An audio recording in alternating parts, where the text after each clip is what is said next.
Welcome everyone. मैं अविनाश आप सभी का एक बार फिर से स्वागत करता हूं आपके अपने यूट्यूब चैनल अभी ITI क्लासेस में। आज हम आपके लिए लेकर आए हैं GS GK का पार्ट 7। आज हम previous year questions NTPC previous year questions को लेकर आए हैं। जिन स्टूडेंट्स को आंसर पता है वो कमेंट बॉक्स में अपने आंसर जरूर बताएँ। आइए शुरू करते हैं अपने पहले प्रश्न। हमारा पहला प्रश्न है, क्रांतिकारियों की संस्था अभिनव भारत का गठन किसके द्वारा किया गया था? तो क्रांतिकारियों की जो संस्था थी अभिनव भारत, उसका स्थापना कब किया गया था? अभिनव भारत जो संस्था थी उसका स्थापना किया गया था 1904 में। कब किया गया था? 1904 में। किसके द्वारा किया गया था? विनायक दामोदर सावरकर, यानी कि विनायक सावरकर और इनके भाई गणेश सावरकर और नारायण सावरकर के द्वारा किया गया था। ये क्या था? इसमें 200 लोगों की एक सभा थी, एक गुप्त समाज बनाया गया था क्रांतिकारियों के द्वारा। तो क्रांतिकारियों की संस्था अभिनव भारत का गठन किसके द्वारा किया गया था? तो आपका जो करेक्ट आंसर होगा क्या होगा? विनायक सावरकर। नेक्स्ट क्वेश्चन है, ऑप्टिकल फाइबर के सिद्धांत पर कार्य करता है, यानी कि जो आपका ऑप्टिकल फाइबर है वो किस सिद्धांत पे कार्य करता है? तो बात आती है ऑप्टिकल फाइबर है क्या। अब देखिए, एक पतली क्या होती है? तार होती है। एक पतली तार होती है जिसमें लाइट का उपयोग करके क्या किया जाता है? डेटा को बहुत तेज़ी के साथ ट्रांसफ़र किया जाता है, बहुत ही तेज़ी के साथ ट्रांसफ़र किया जाता है। आपको ये जान के हैरानी होगी कि ये जो तार होता है इसके अंदर क्या होता है? विद्युत की सप्लाई नहीं होती। इसके अंदर सप्लाई किसकी होती है? प्रकाश की। ठीक है, प्रकाश के माध्यम से डेटा का संचार किया जाता है। और जो इसकी सबसे बड़ी खास बात है वो खास बात क्या है कि 3 लाख किलोमीटर पर सेकेंड की रफ्तार से डेटा ट्रेवल करता है। 3 लाख किलोमीटर पर सेकेंड की रफ्तार से डेटा इसमें ट्रेवल करता है। और यह किस सिद्धांत पे काम करता है? पूर्ण आंतरिक परावर्तन के सिद्धांत पर कार्य करता है। तो ऑप्टिकल फाइबर के सिद्धांत पे कार्य करता है, तो आपका जो करेक्ट आंसर होगा क्या हो जाएगा? पूर्ण आंतरिक परावर्तन। नेक्स्ट क्वेश्चन है, पहला कार्बन नेगेटिव देश है, यानी कि पहला कार्बन नेगेटिव देश कौन सा है? तो आपका जो पहला कार्बन नेगेटिव देश है वो कौन सा है? भूटान। तो आपका जो करेक्ट आंसर हो जाएगा क्या हो जाएगा? भूटान। नेक्स्ट क्वेश्चन है, कौन सी वायुमंडलीय परत रेडियो संचार को संभव बनाती है? देखिए, कौन सी ऐसी परत है जो क्या करती है? रेडियो संचार को संभव बनाती है। तो देखिए, परत कितने कितने होते हैं। पहले तो आपका एक होता है क्षोभ मंडल, जो सबसे पृथ्वी, ये आप मान लीजिए आपकी पृथ्वी हो गई। ठीक है, ये आपकी पृथ्वी हो गई। तो पृथ्वी की जो सबसे निचली परत होती है उसको बोलते हैं क्षोभ मंडल। फिर उसके बाद आपका आता है समताप मंडल, फिर आपके उसके बाद आता है ओजोन मंडल, फिर उसके बाद आपका आता है आयन मंडल, फिर उसके बाद आपका आता है बहिर्मंडल। कौन सा? ये आपका क्षोभ मंडल है, ये आपका जो है समताप मंडल है, ये आपका ओजोन मंडल है, ये आपका आयन मंडल है, और ये आपका बहिर्मंडल है, लास्ट वाला सबसे ऊपरी। इसमें ध्यान रखेंगे कौन सी वायुमंडलीय परत है जो रेडियो संचार को संभव बनाती है। तो क्षोभ मंडल जो आपका है, क्षोभ मंडल की ऊंचाई पृथ्वी से कितनी होती है? लगभग 18 किलोमीटर तक। फिर 18 से 32 किलोमीटर तक आपका शुरू हो जाता है समताप मंडल। देखिए, समताप मंडल में क्या होता है? मौसम संबंधी घटनाएं नहीं होती, जैसे बिजली का चमकना, बारिश होना, है ना, तो आंधी तूफान आना। तो मौसम संबंधी जो भी घटनाएं होती हैं वो कहाँ होती हैं? क्षोभ मंडल में होती हैं। समताप मंडल में मौसम संबंधी कोई घटनाएं नहीं होती। इसलिए समताप मंडल जो है वायुयानों के उड़ान के लिए सबसे उच्च माना जाता है। फिर हम जब ऊपर बढ़ेंगे, यानी कि 18 से 32, यानी कि 32 किलोमीटर जब ऊपर बढ़ेंगे तो 32 किलोमीटर से 60 किलोमीटर का जो दायरा है वो आपका आता है ओजोन मंडल में। ओजोन मंडल की क्या खासियत है? ओजोन मंडल क्या करता है? परावैंगनिक किरणों से हमारी रक्षा करता है। सूर्य के द्वारा जो परावैंगनिक किरणें आती हैं उससे क्या करता है? रक्षा करता है। ओजोन परत में एक सबसे जो खास बात है वो ये है कि ओजोन परत में जब आप 1 किलोमीटर की ऊंचाई पे बढ़ेंगे तो जो तापमान होता है उसमें 5 डिग्री सेल्सियस की बढ़ोतरी होती है। नेक्स्ट आपका आता है ओजोन मंडल के ऊपर आपका नेक्स्ट आता है आयन मंडल। आयन मंडल की जो ऊंचाई होती है वो कितनी होती है? 60 से 65 किलोमीटर के बीच का, यानी कि पृथ्वी से 60 से 650 किलोमीटर के बीच का जो एरिया है वो आपका क्या कहलाता है? आयन मंडल। और इसी आयन मंडल में क्या होती हैं? आपकी रेडियो रडार जितनी भी हैं, है ना, रेडियो रडार जितनी भी संचार प्रणाली है वो किस में काम करती है? आयन मंडल में। तो आपका जो करेक्ट आंसर हो जाएगा क्या हो जाएगा? आयन मंडल। देखिए यहाँ पे थोड़ा सा मिस्टेक है, आयरन लिखा गया है, तो आपका जो करेक्ट आंसर हो क्या होगा? आयन मंडल। अच्छा, एक बात आती है बहिर्मंडल की, तो 650 किलोमीटर के बाद जो एरिया आता है, यानी कि क्या बोलते हैं उसको, बहिर्मंडल, उसके बाद आपका अंतरिक्ष शुरू हो जाता है। अच्छा, बहिर्मंडल में क्या होता है, बहिर्मंडल में हाइड्रोजन और हीलियम गैस अधिकतम पाई जाती हैं। नेक्स्ट क्वेश्चन है, कोई पंचायत भंग हो जाए तो चुनाव भंग होने की तारीख से के अंदर चुनाव हो जाना चाहिए, तो कितने दिन के अंदर चुनाव हो जाना चाहिए, 6 महीने के अंदर। तो आपका जो करेक्ट आंसर होगा क्या हो जाएगा, 6 महीने। नेक्स्ट क्वेश्चन है, नंदा देवी चोटी स्थित है। देखिए, नंदा देवी जो चोटी स्थित है कहाँ पे, पंजाब में, उत्तर प्रदेश में, हिमाचल प्रदेश में, उत्तराखंड में।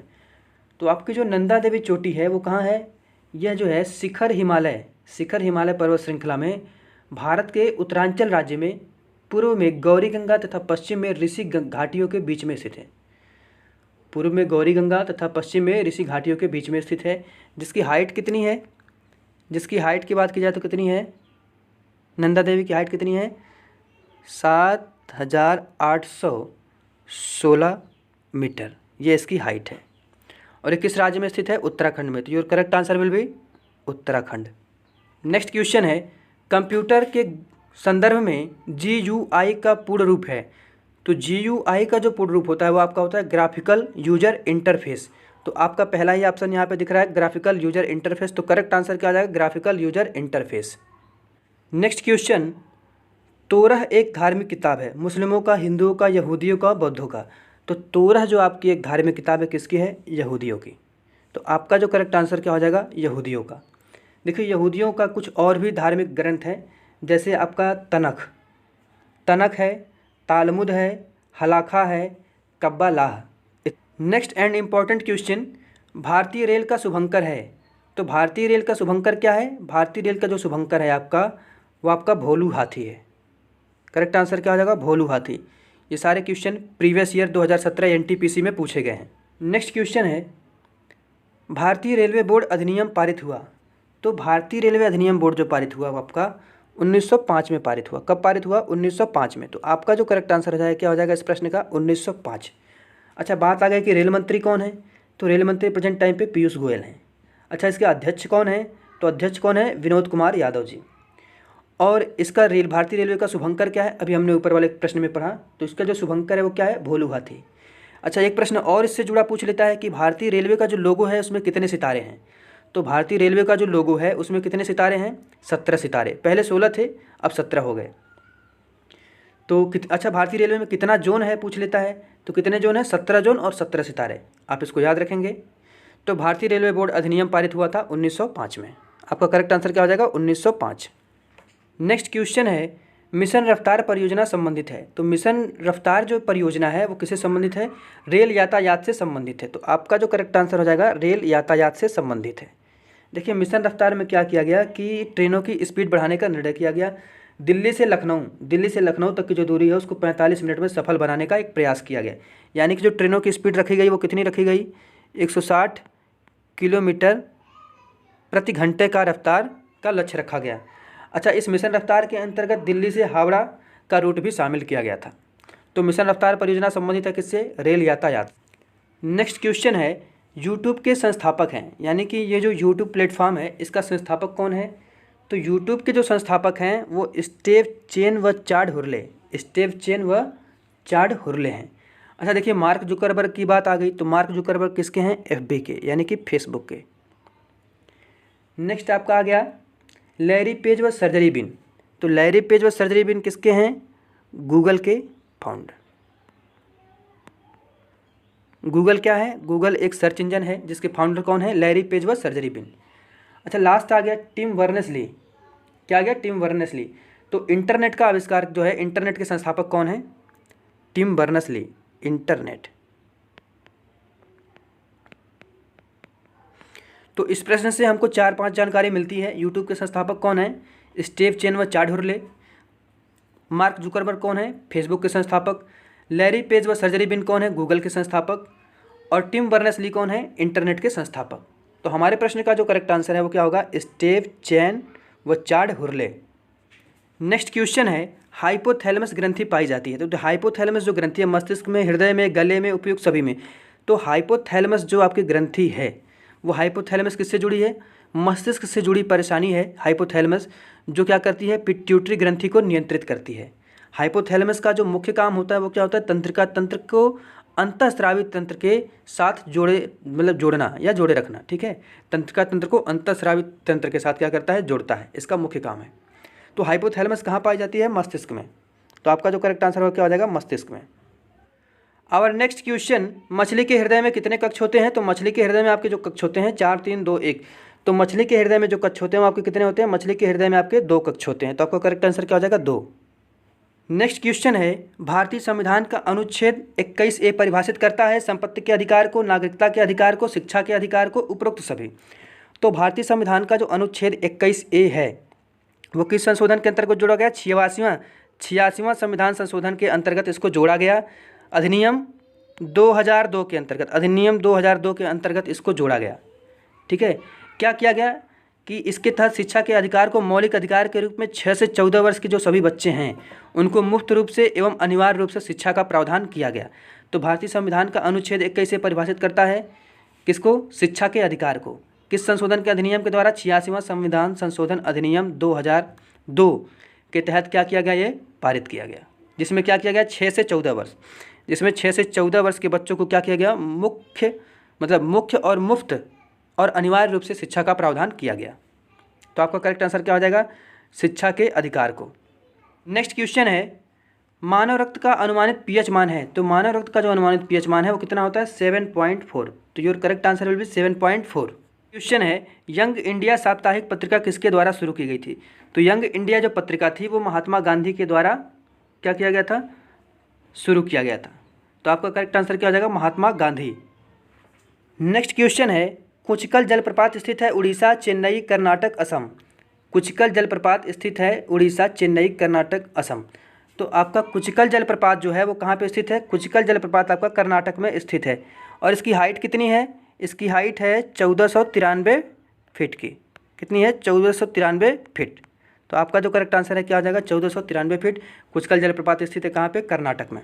नेक्स्ट क्वेश्चन है, एक पेड़ की शाखा पर बैठे बंदर का अचानक जमीन की ओर नीचे गिरने का उदाहरण है। तो नीचे गिरने का जो उदाहरण है किसका है, ऊर्जा संरक्षण के नियम का, गति के नियम का, ऊष्मा के नियम का, उपयुक्त सभी। कमेंट में आप लोग आंसर जरूर बताएं। तो इसका जो करेक्ट आंसर होगा वो क्या होगा, ऊर्जा संरक्षण के नियम। आपका करेक्ट आंसर क्या हो जाएगा, ऊर्जा संरक्षण के नियम।